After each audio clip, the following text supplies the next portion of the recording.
삶을 살아가면서 잊지 못할 순간들이 있을 것입니다. 저는 1998년을 잊지 못합니다.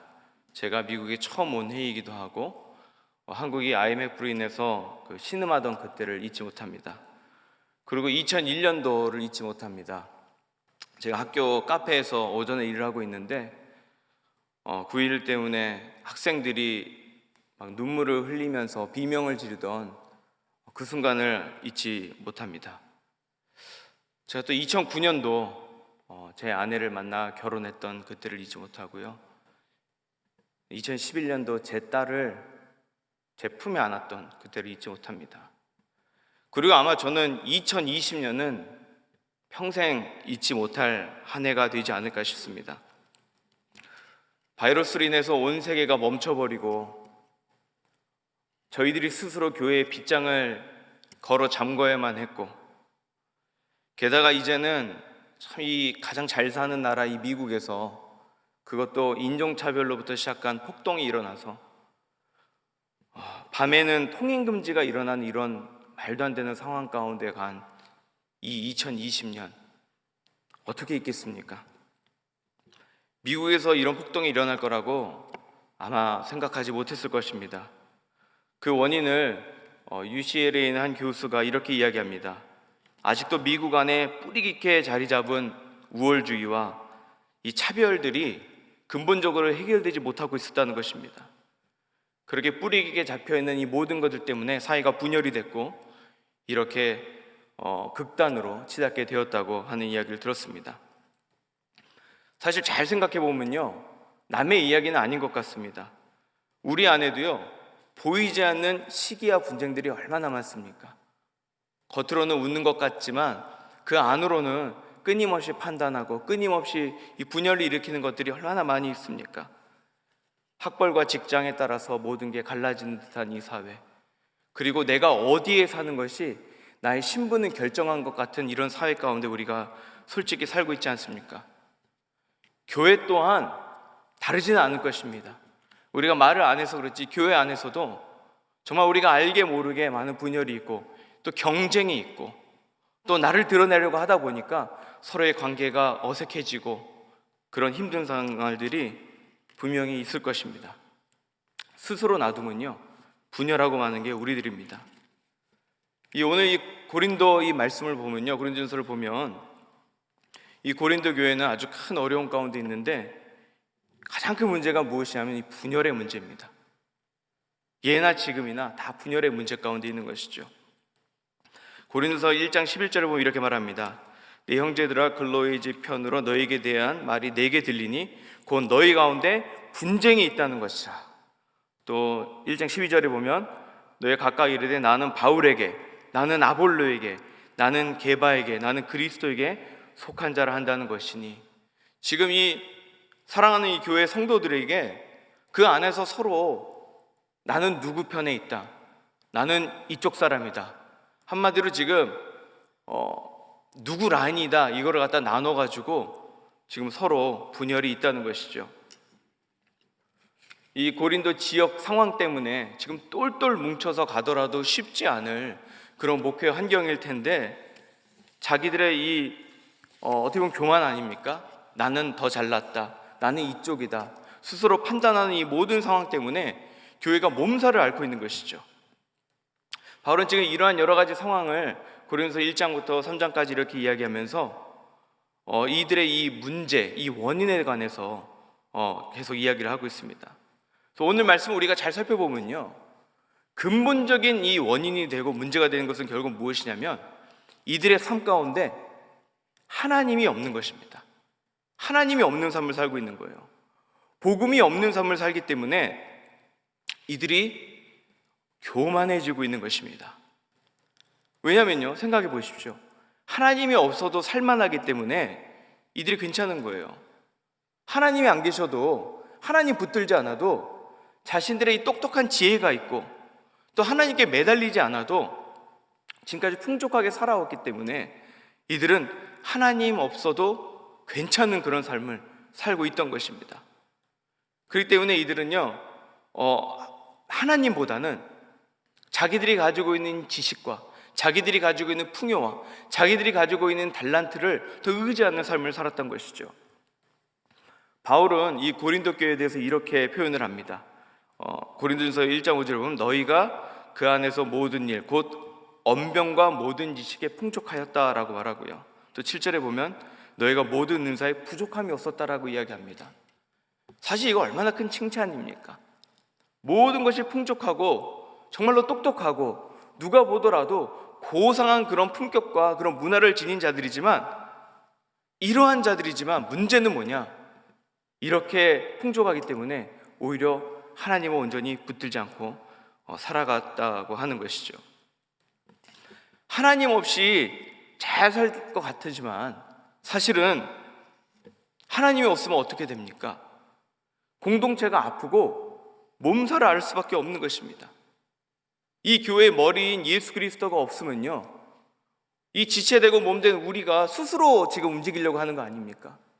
머리가 없이 팔이 움직이고 다리가 움직이다 보니까 부다치고 멍이 들고 상처가 나고 피가 나고, 이 하나님의 몸이 당연히 분열이 되는 것은 당연한 것 아니겠습니까? 이렇게 지혜를 믿고 자기 스스로의 이 똑똑함을 믿는 이들에게 바울은 그래서 이들에게 어떻게 말하냐면 20절을 보면 3장 20절 보면 이렇게 말합니다.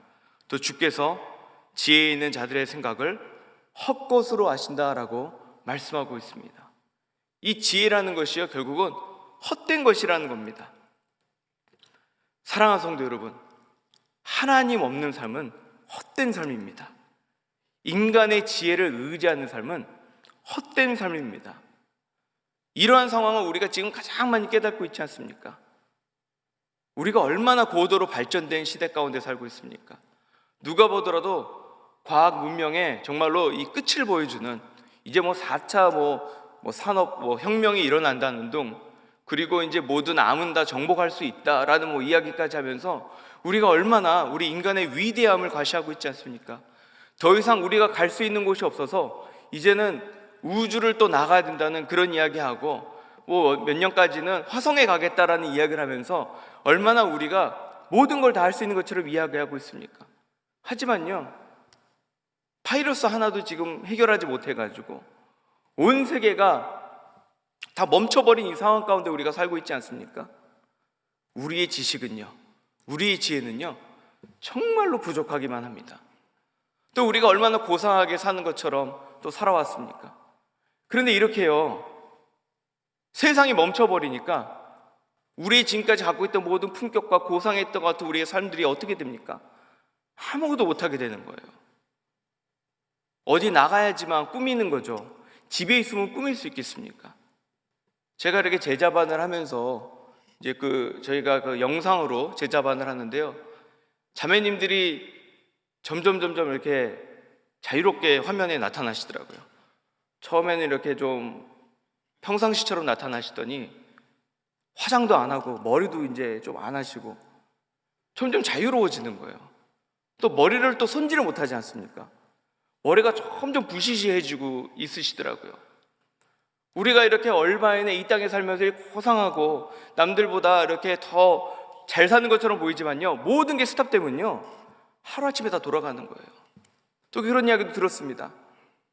집안에 이 중고등학생들 두신 부모님들이 막 말씀하는 게요, 아이들이 방에서 나오질 않는데요.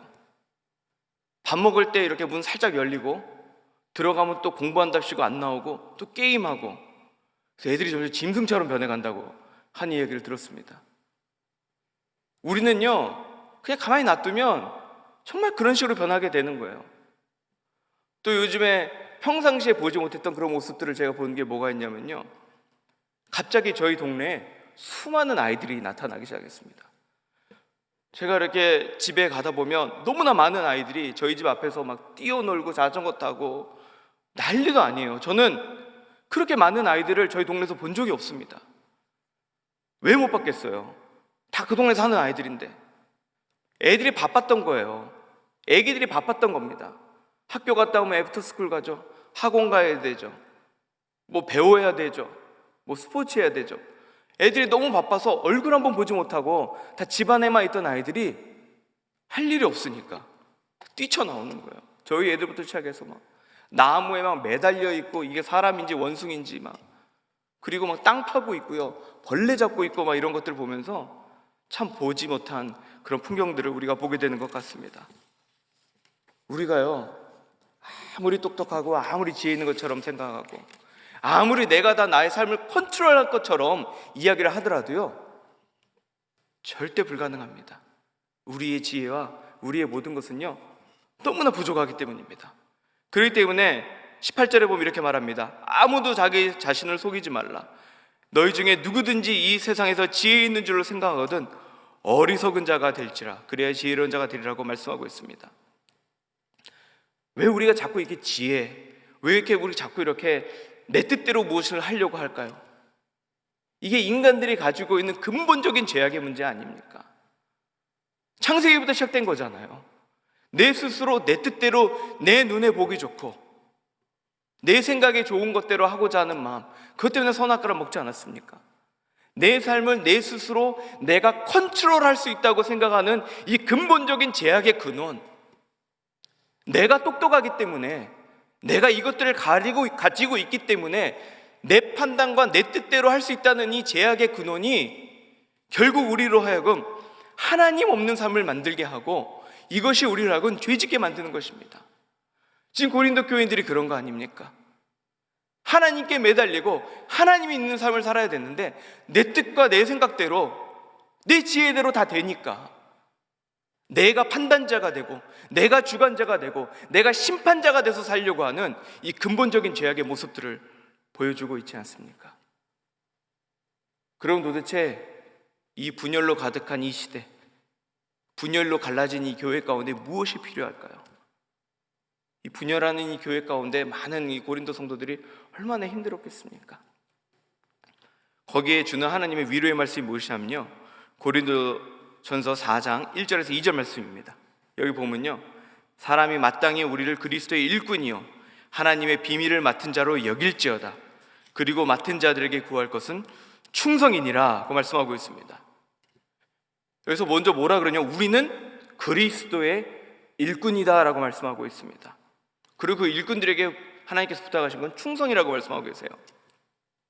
이 일꾼이라는 단어가 또 다른 데 보면 종이라고도 표현을 하고 있고 또 그 당시 시대적으로 봐도 여러 가지 의미로 쓰였다고 합니다. 하지만 그냥 단어를 그냥 뜯어봤을 때 고대 헬라적인 언어로는 under rower, 그러니까 배 밑에서 노를 젓는 자들이라는 그런 뜻으로 쓰였다고 합니다. 즉 배 밑에서 노를 젓는 자들이 뭡니까? 노예들이에요, 노예. 종인 것입니다. 그 단어가 이 일꾼이라는 단어하고 동일하다고 합니다. 또 사도행전 26장에도 보면 예수님께서 바울에게 뭐라 그러셨냐면 너로 종과 증인을 삼을 것이다 라고 하시면서 여기에 이 종이라는 단어가 이 일꾼이라고 동일한 단어입니다. 그렇게 예수님을 배척했던 자가 이제 예수 그리스도의 자녀가 되고 그리스도의 종이 되었음을 강조했던 것을 우리가 볼 때 여기서도 바로 이 종된 모습을 더 강조하고 있지 않을까 싶습니다. 그러고 나서 이제 저도 언더 로어에 관해서 이렇게 쳐보니까요, 딱 처음에 등장하는 영상이 있더라고요. 아마 여기서 보신 분들이 있으시겠지만 배너의 한 장면이었습니다. 그 옛날 영화 아닙니까? 그 옛날 영화에 전 사실 기억도 잘 안 납니다. 그것 때문에 어제 잠깐 이렇게 좀 다시 봤는데 이 배너가 이 억울하게 누명을 쓰고 이 노예가 돼가지고 이 큰 이 로마 이 군함선 밑에서 노를 젓는 사람이 된 거예요. 노예가 된 것이죠. 그러면 그 배 밑에서 노를 젓는 사람들은 어떻게 합니까? 북소리에 맞춰서 노를 짓는 것입니다, 그냥. 그리고 어떻게 해야 됩니까? 아무것도 할 수 없어요. 저 위에서 함장이 말하는 소리에서 오른쪽으로 가라면 오른쪽으로 가고 왼쪽으로 가라면 왼쪽으로 가고 더 빨리 가라면 빨리 가고 느리게 가라면 느리게 가는 게 이게 바로 이 언더 로어, 정말 이 노젓는 이 사람의 이 사명 아닙니까? 단지 내가 어디로 가는 거 알 필요도 없습니다. 그냥 그 명령에 순종하고 그 음성 듣고 함장의 명령에 따라서 그냥 움직이면 되는 것이 바로 이 일꾼, 이 언더 로어의 삶인 것입니다. 이게 일꾼의 모습입니다. 내 비록 어디 가지 못하나 정말 내가 지금 이 지하에 갇혀가지고 바깥에 어떤 상황인지 알지 못하는 이런 상황 가운데 있을지라도 하나님의 명령에 순종해서 나아가는 것, 이게 일꾼의 모습이라는 것입니다. 이게 얼마나 답답한 삶입니까? 내가 만약 그 자리에 있다면 얼마나 답답합니까? 일꾼의 입장에서는요, 아무것도 할 수가 없잖아요. 오직 그냥 음성만 듣고 거길 신뢰하며 나아갈 수밖에 없는 그런 삶 아닙니까? 사실 우리도 마찬가지 아닙니까? 왜 하나님께서 나를 미국까지 이렇게 이끄셔가지고 왜 이렇게 암담한 상황 가운데까지 이르게 하시는지, 앞도 안 보이고 옆도 안 보이는 이런 상황 가운데 나는 정말로 열심히 살고 정말로 죽어라 노를 젓고 있는데도 불구하고 언제 이 삶이 끝나는지 몰라요. 언제 이 고통과 어려움이 끝날지 모르는 저 끝도 없는 이 노젓는 삶, 어떻게 보면 이게 우리의 삶 아닙니까? 아무리 가도 끝도 없는 그 삶인 것입니다. 이 코로나 이 시대가 되고 나서 참 기막힌 것은 무엇이냐면요, 목사인 우리들이 성도님들에게 교회 오지 말라 그러는 거예요. 다른 목사님들은 잘 모르겠어요. 저는 계속 오지 말라 그럽니다. 제가 담당하는 사역이요, 아무래도 교회 여러 가지 행정을 담당하기 때문에 자꾸만 교회 빗장을 닫고 더욱더 교회에 혹시라도 문제가 생길까 봐 관리하는 이런 일을 하다 보니까 자꾸 뭔가를 막고 있는 그런 마음이 드는 겁니다. 심지어는 교육자들이 점심시간에 잠깐 식탁에 앉을 때도 테이블당 이렇게 한 명만 앉는데 한 명만 더 앉아도 막 쫓아가가지고 왜 앉냐고 막 이러면서, 제가 요즘에 드는 생각이요, 저 일제시대에 이렇게 교회 잠그고 오지 말라 그랬던 순사 같은 그런 느낌이 자꾸 들어요. 너무 이렇게 좀 목사인데 좀 이렇게 좀 오세요, 막 교회 오세요, 그냥 담당 넘어오세요. 좀 예배 안 사모하세요, 좀 오세요. 이런 말 하고 싶어요, 저도. 근데 못하는 거예요. 걱정이 되니까. 혹이라도 무슨 상황이 생길까 봐 좀 더 조심해야 되지 않을까 봐. 그래도 우리 집이요, 일제시대 때 저희 할머니가 신사참배 거절하다가 감옥 끌려간 집이에요, 제가. 그런데 이런 순사 같은 마음이 드는 게 이게 말이 됩니까? 너무나 이 상황이 비참한 거예요. 자꾸 이렇게 나는 막 조금만 더 기다려주시면 안 됩니까? 좀만 더 고민해보고요, 조금만 더 법적으로 괜찮은지 보죠. 너무 답답해가지고 우리보다 더 어려운 상황 가운데 있는 뉴욕에 있는 제 친구 목사님께 연락을 해봤죠. 어떻게 지내냐 그랬더니 거긴 더 심하더라고요. 10명밖에 못 온대요, 교회. 거기도 행정을 하고 있으니까 이제 여러 가지 이야기하면서 어떻게 준비하냐 이렇게 얘기하는데 거기도 똑같더라고요. 자꾸 문만 닫는다 그러고 있고. 그래서 제가 그랬습니다. 내가 정말 뭐하나 싶다. 야, 내가 그래도 목사인데 뭐하는 거냐 이게.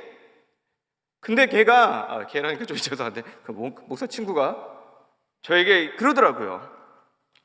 야, 힘내라. 지금 우리가 하는 거 이거 사역이다. 이거 사역이다. 근데 갑자기 제가요, 꽝 하고 제 마음을 치는 거예요. 저는 자꾸 제가 어떤 일을 하면서, 제가 이걸 하면서 이렇게 자꾸 이렇게 사람들이 나에 대해서 하는 평가, 얼마나 저 모진 사람이라고 생각할까. 목사가 돼가지고 교회도 오지 말라고 하는 그런 사람들의 평가가 자꾸 저를 갖다가 짓누르고 있었는데, 하나님의 사역이잖아요. 하나님께서 하시라고 하니까 그냥 눈 가리고 오른쪽으로 가라고 오른쪽으로 가고 왼쪽으로 가라고 왼쪽으로 가는 그런 이 배 밑에서 노를 젓는 그 일꾼의 삶이 바로 나의 사명 아닙니까? 왜 자꾸 하나님의 맡겨진 그 사명에 순종을 해야 되는데 그러지 아니하고 사람들 눈에 어떻게 보일지, 남들이 나를 어떻게 평가할지, 이것들을 자꾸 고민하는 모습을 보면서요, 제가 얼마나 회개했는지 모릅니다. 특별히 오늘 말씀을 함께 묵상하면서요, 내가 그리스도의 일꾼으로 불렸는데 언더워어로서 저 밑에서 노젓는 그 사명으로 내가 불렸는데, 그리고 내가 나 스스로를 뭐라 그럽니까?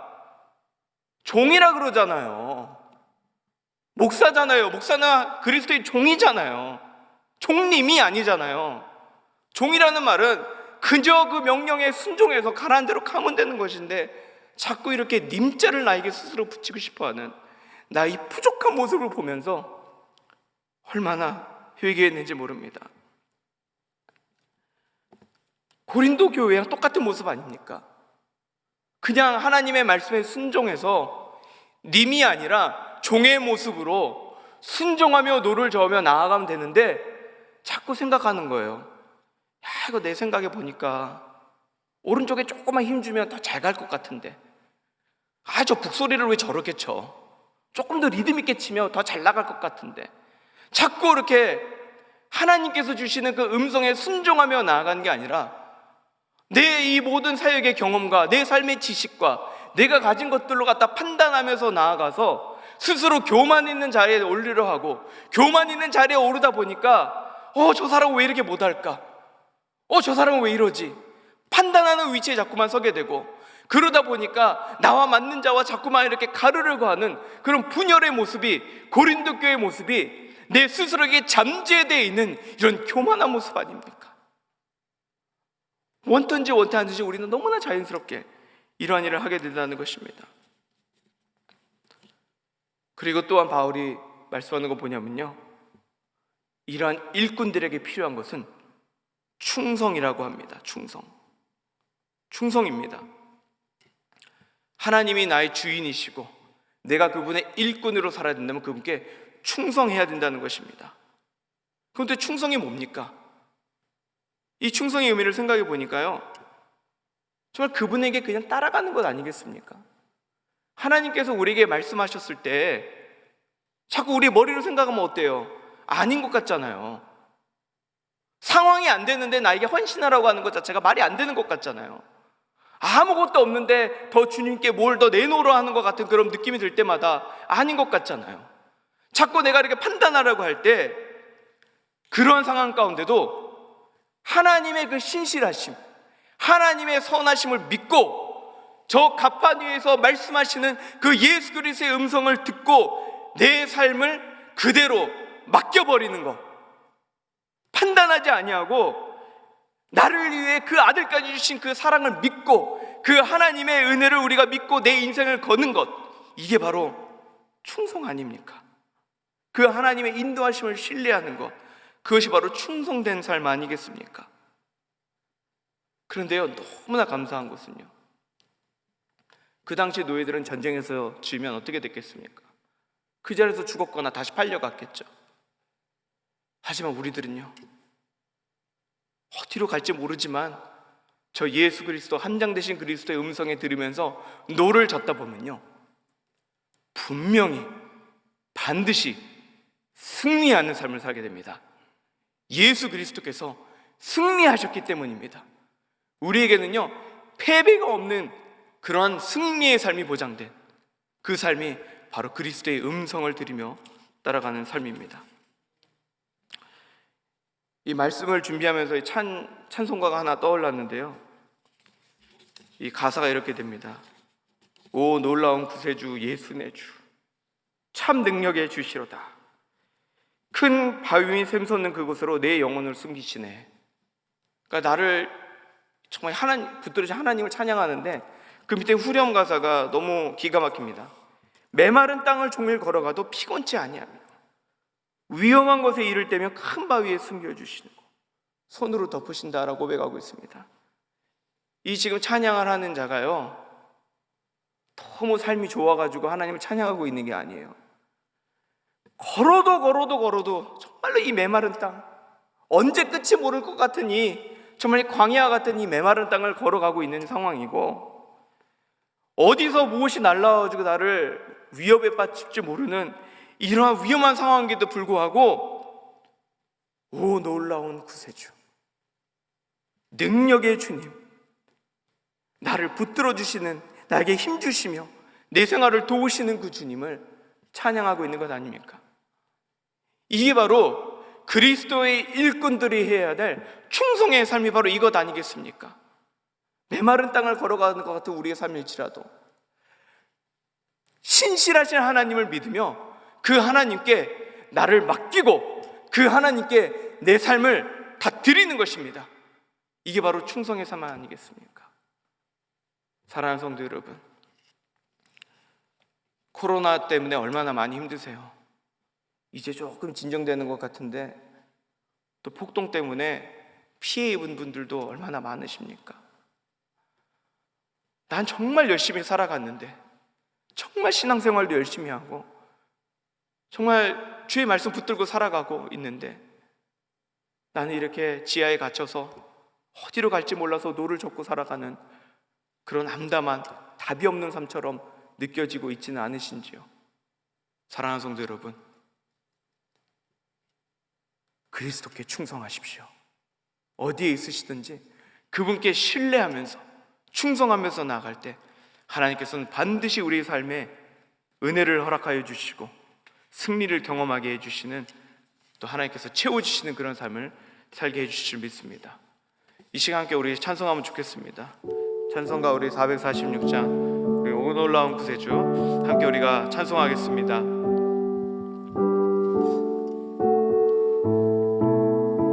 오 놀라운 구세주 함께 찬송합니다. 오 놀라운 구세주 예수 내 주 참 능력의 주시로다. 큰 바위 밑 샘 솟는 그곳으로 내 영혼을 숨기시네. 메마른 땅을 종일 걸어가도 나 피곤치 아니하며 저 위험한 곳 내가 이를 대면 큰 바위에 숨기시고 주 손으로 덮으시네. 2절합니다. 오 놀라운 구세주, 오 놀라운 구세주 예수 내 주 내 모든 짐 벗기시네. 죄악에서 날 끌어올리시며 또 나에게 힘주시네. 메마른 땅을 종일 걸어나도 나 피곤치 아니하며 저 위험한 곳 내가 이를 대면 큰 바위에 숨기시고 주 손으로 덮으시네. 우리 1절 다시 합니다. 오 놀라운 구세주, 오 놀라운 구세주 예수 내 주 참 능력의 주시로다. 큰 바위 밑 샘 솟는 그곳으로 내 영혼을 숨기시네. 메마른 땅을 종일 걸어나도 나 피곤치 아니하며 저 위험한 곳 내가 이를 대면 큰 바위에 숨기시고 주 손으로 덮으시네. 우리 함께 기도하기 원합니다. 하나님, 참 이 말도 안 되는 이 시대 가운데 살면서 내 삶은 점점 더 힘들어져 가고 있음을 고백합니다. 정말로 갇힌 것 같은 나의 삶이고, 주님께서 노를 저어라 그러셔서 노를 젓는 것 같은 상황이지만 하나님 어디로 가는지 도저히 모르고 있습니다. 하나님, 내 함장 되신 우리 주 예수 그리스도 목소리만 들으며 달아가기를 원합니다. 하나님, 나의 지식과 지혜로 자꾸 나 스스로 판단자가 되고 자꾸로 내가 내 삶의 주인이 되려고 하지 않게 하여 주시고, 하나님만 들으며 나의 주인의 음성만 들으며 저 메마른 땅을 종일 걸어가도 피곤치 아니한 하나님의 은혜를 체험하는 그 삶이 되게 하여 주옵소서. 우리 함께 말씀을 생각하면서 기도하겠습니다. 함께 기도하시겠습니다. 하나님, 참 이 시간 하나님의 그 신실하심,